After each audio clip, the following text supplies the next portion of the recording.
In a kitchen dusted with flour and a hint of magic lived a tiny white baby kitten named Marshmallow. He wasn't just any kitten.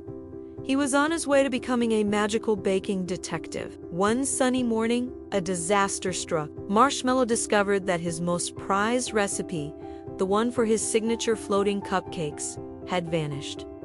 The recipe book was gone. This was a case for a detective. Quick as a flash, Marshmallow put on his little wizard apprentice robe and his detective hat. He grabbed his trusty sparkling magnifying glass and began the investigation. The first clue appeared right on the kitchen floor, a trail of shimmering, colorful pixie dust. It glittered under the morning light, leading straight out the back door and into the garden. The thief had left a magical footprint. Marshmallow followed the sparkling trail, his tiny paws barely making a sound. The pixie dust led him deep into the woods behind his house, to a large, ancient oak tree with a glowing door at its base. This was no ordinary tree. It was a portal to the Glimmerwood Grove, a fairy realm. Marshmallow knew the culprit had to be inside. Taking a deep breath, he tightened the strap on his wand bag and bravely stepped through the magical doorway. Inside, the world was a wonderland of glowing flowers and floating islands. And there, sitting on a mushroom and giggling, was a mischievous gnome holding the stolen recipe book.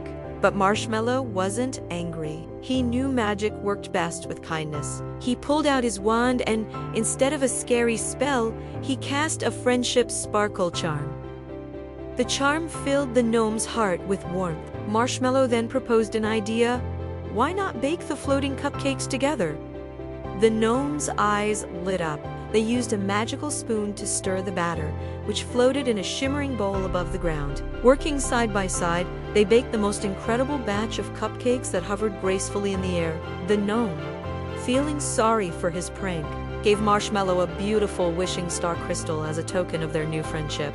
Marshmallow returned to his kitchen, not just with his recipe book, but with a new friend and a shiny crystal. He proudly pinned the crystal to his robe, like a medal of honor. He had solved the case not with force, but with friendship and a shared love for baking.